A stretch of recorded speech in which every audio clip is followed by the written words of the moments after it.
Hello friends, welcome to my channel together with Abhi. The purpose of this video is introduction to AWS, and we are going to cover the following topics. What and why AWS, different frameworks within cloud services, sign up and free tier, deployment models, regions and availability zones, CLI installation, and at last we are going to cover a Q&A round. So I wanted to let you know that this video is going to be more theoretical. There is nothing much to show as practical or demo in this video, but I hope it indeed would be a great learning. So let's get started. The first thing that we need to understand, what is the full form of AWS, what it stands for. So AWS stands for Amazon Web Services. Amazon, as you would have known, is a great e-commerce website, and AWS is the subsidiary of Amazon e-commerce site. Okay.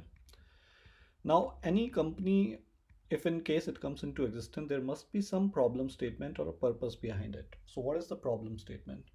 So what happens is, if in case there's a new startup, a new IT company that wants to set up its infrastructure, what it would do is it would first do some kind of guesswork, what kind of IT resources it would need and how much they would be required. Okay. Now this is quite a challenging process to foresee what kind of resources you might need in future and to estimate exactly the right amount. It also requires a lot of money upfront. Okay. There chances are you might not have guessed it the right way, so you might fall short of it, or you might have overestimated it, because of which you had to pay a lot of money. So it happens to be a time consuming process. Secondly, if in case you have to set it up on your own, other than buying the resources yourself, you also have to set up a physical infrastructure for it. So you have to buy land, you have to procure a place for it, you have to set up the machines there, you have to also look at the hardware point of view from the, whether you have the proper networking, UPS, cooling system, power, physical security. You want to ensure that no unauthorized person, unauthenticated person gets an access to your infrastructure data center. So these are the kind of problems that a existing company who wants to extend its infrastructure, or a new company which is just trying to establish its infrastructure, might face. So that's the basically the problem statement. Now what Amazon thought, that it would be a good model if in case they already have a world-class infrastructure, and if in case they are able to rent it out. Okay. So if in case a company needs certain resources, they already have a data center. From that data center, that they make all these IT resources available in the best manner possible. So this process is called as cloud computing. So the solution to the problem that existed is cloud computing. The features of cloud computing is on-demand delivery. So whenever you need an IT resource, you can just go to their portal, which is the AWS website. You can go there and you can procure it. It is mainly for IT resources. Now, this is a very important thing, flexible pricing. So what happens is, tomorrow you might not need all the resources, or you might need. Okay. So you don't want to pay the price upfront. You just want to pay as much as you are using. So they have got a flexible pricing. Also, if in case you already foresee that you have a need of these many resources in the future, you can make an upfront payment which can be provided to you at a substantial low price, at a rebate price. So there are different flexible pricing models that you can take benefit of. Auto scaling. This is also a very important and critical feature. What happens is, let's say you have a website and you see that the load or the traffic to your website, it is very low in the night. Okay. You would not want to have as many resources to your website, dedicated to your website, in the night than in the day. So what you can do is, you can put up an auto scaling mode. You can say that at night, I want to get my servers reduced by this amount. Okay. So you don't have to pay for the extra servers which are being deployed to serve your website. Or there might be a situation wherein you see that you already foresee that at this time there might be certain increase, a good increase in the traffic to your website. So you want to scale up the resources. So there are different ways you can auto scale up and down. Okay. It helps you to reduce price and it helps to meet the demand flexible demand. And the other 2 points are instantly and globally. So it is not like earlier you had to wait for a long time to get these IT resources. Now you just have it within the click of minutes, and these are made available to you globally across the globe in different regions. So you can have it in different regions: Asia Pacific, America, Australia, any kind of regions you can have it within minutes. Why cloud? This is, I believe you all would know, but cloud is just a metaphor for the word internet, and traditionally network or internet is represented as an image of cloud. So that's why it is called as cloud. Computing is, obviously you would know. Okay. Now, basically there has been quite a rumor that the Amazon e-commerce site, it had a spare space and excess compute capacity. So the rumor is AWS came into existence because Amazon already had some spare capacity. So they thought, let us just rent out this spare space and excess compute capacity that they have. And it could be a win-win situation for both Amazon and the vendor company or the client company again. But this is completely baseless. This is rumor. The actual thing is Benjamin Black, who is the co-founder of AWS, who actually had this idea wherein he wanted to decouple the application and infrastructure. So he just didn't want to have any kind of coupling between application and infrastructure. So he came up with an idea that we should come up with a solution wherein we should be able to manage infra freely, independent of any kind of application being deployed on that infrastructure. He presented this idea to Jeff Bezos and it was really well received, and that's why AWS came into picture. So this is just to give you a brief on what AWS is, how it started, and what is it stands for, what kind of benefits you can get from AWS. Now, there are many cloud providers. So in this space, it is just not AWS. Two other cloud providers which are in the leading space are Microsoft and Google. As you would have known, Microsoft has its Microsoft Azure and Google has Google Cloud Platform. And there, in certain niche areas, there are other players like Alibaba, Oracle, and IBM. But AWS, in essence, is the leading most cloud provider because of the sheer capacity that it has, the experience that it has, the stability, the kind of stability and economical prices that it provide. So it is certainly the most leading player. This diagram just shows, this is from the AWS website, and you can just see in a geographical way, from a diagrammatical point of view, how in which all regions currently exist within AWS and which all regions are coming up very soon.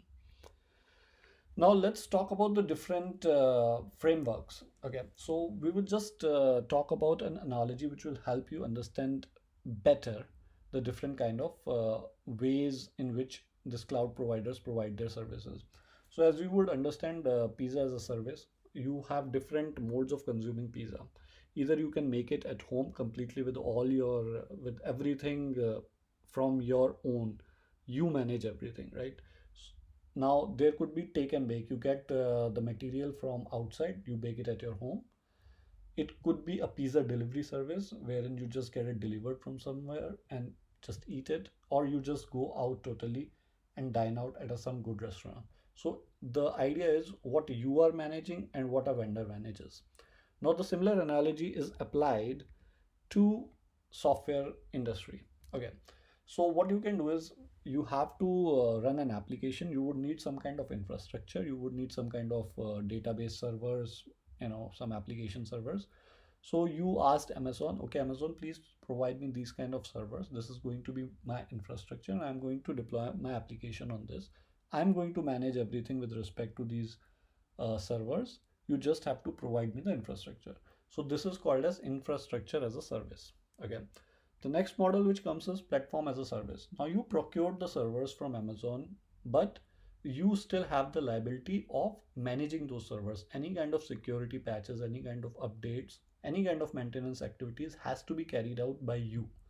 But if in case you rather ask Amazon to manage it on your behalf, then this service is called as platform as a service.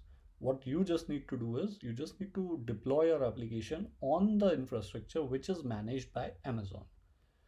Now, lastly comes a software as a service. The best example is Gmail.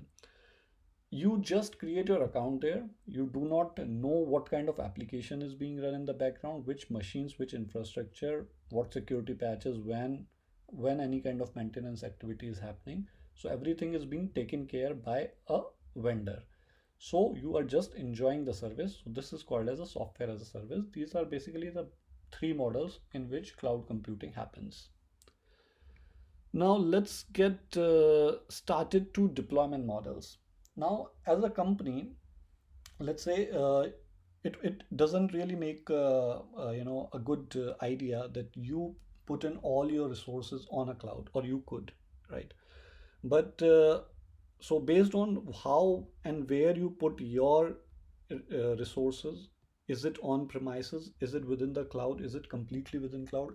Based on that, there are different deployment models that exist within the software industry. One is cloud, wherein all the components are deployed in cloud. So this cloud can either be created from scratch, or an existing applications are being migrated to cloud. But everything, an entire infrastructure is managed within the cloud, within Amazon or within any other vendor provider. There is second model which is called as hybrid. In this, mainly what happens is the critical components are kept on premises. So a company like say Infosys, it would keep some of its critical components, certain database servers within its own premises. But for rest of the components, so for rest of the infrastructure, it is relying on Amazon or any other cloud provider to manage their infrastructure. So this kind of service is called as hybrid. This kind of deployment model is called as hybrid because you have both on premises plus you have cloud in the system. The last model is called as on premises. This is like availing certain services of cloud, but on the premises of the client. Okay, so deploying completely on premises using some cloud tools, and this is also called as private cloud. Okay, it is more or less similar to legacy IT applications, but you are basically using some of the services provided by cloud. So in essence, there are three computing deployment models. One is cloud, wherein everything is on the infrastructure of the cloud provider. Hybrid, wherein you have partially something on your infrastructure within your premises, and rest of the infrastructure within the cloud provider. And on premises, wherein you have everything within your premises. Now that we have already talked about a lot of theory, it makes sense that we just see how AWS portal looks like, how can we sign up. And just to let you know that there's a free tier which is provided by AWS. Okay, this is mainly for doing some POCs or tutorial purposes. You can go and learn. So I'm just going to tell you firstly about AWS free tier. What you need to do is you need to go to AWS website, okay, and the portal is aws.amazon.com. Within that, there is a, if you can search, you will see there's a free tier which is provided by AWS. There are three kind of models within which AWS free tier works. One, there are few services which are completely free and would always remain free. For example, one of the services name is AWS Lambda. You can always keep on using it. It is always free. Now the second model is 12 months free. So you can only avail these services from the 12 months after your initial sign up date. Okay. The example of this is Amazon EC2. So if in case today you signed up for AWS, till next 12 months, you can enjoy Amazon EC2 within certain limits. It's not like you can have any kind of resources for EC2. You can have as big a machine as you want, but there are certain limitations. You can always go and find out about these limitations, which all you can use. And while we show you the practical, I will also walk you through which are the free tier services that you can easily use. Okay, there are certain short-term free trial offers that start from the day you activate a particular service. The example of this is security, identity, and compliance. Okay, so you see there are three different models which AWS has provided to let you go and check different kind of services and make a rational decision whether you want to go ahead or not. Okay, now the sign up process is quite simple. You just have to go to this portal, and there's a sign up button. It's like a very simple process. You would just have one screen like that, wherein you need to provide an email address, an account name. You might have to search for an account name. It might be taken already by someone else, or you might just have it for you. uh, After that, once you go ahead, it would ask you for all these details. You can provide these all these details and it might work really well for you. But one just important thing to be noticed here is it would require a credit card. Without that, it would not allow you to sign up. It doesn't mean it is going to charge you up for that. If in case you stay within the free tier, it is not going to charge you, but you still would require a credit card to go ahead and sign up. Once you have signed up, you would get an email from AWS, something like this. Now let's move on to the very important concept from the certification point of view.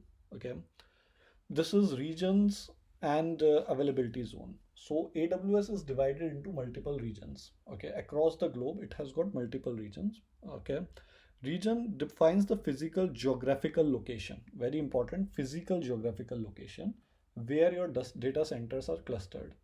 Okay, so these regions are completely independent and isolated, but important to note that by default, no replications happen across region. Okay, so let's say tomorrow you procured a server, you got an EC2 instance created in one of your region. Let's say it is an Asia Pacific region. So it is not necessary that you will have that uh, EC2 instance available in another region. By default, it would not happen, but if in case you want to have such kind of replication, you can always opt for it. Now, regions consist of availability zones. The main purpose of availability zone, whenever you hear this word availability zone, in it, the word itself, it says available. Okay, so the main idea is to make your resources, IT resources available, be it any kind of situation. To have enhanced fault tolerance, availability zones exist. So a region could consist of multiple availability zones. Okay, and within that availability zones, your data center resides. Okay, so these are isolated from failures in another AZs, and these are inexpensive, low latency network connectivity happens between availability zones. So region is basically physical geographical location, cluster of data centers, but availability zones ensure fault tolerance. In case of any issues, it ensures that your website, your IT resource remains available. Now, there are multiple ways of connecting to AWS. AWS Management Console, wherein you go and sign up the portal, it is not the only way of procuring or managing or availing services from AWS. You might want to have some programmatic access. So there are multiple other options. One of the options is AWS command line interface. There is another option like AWS SDK, which is available for different kinds of languages like Python, .NET, different kind of technical frameworks. So we are going to talk about AWS command line interface. We are going to quickly install it.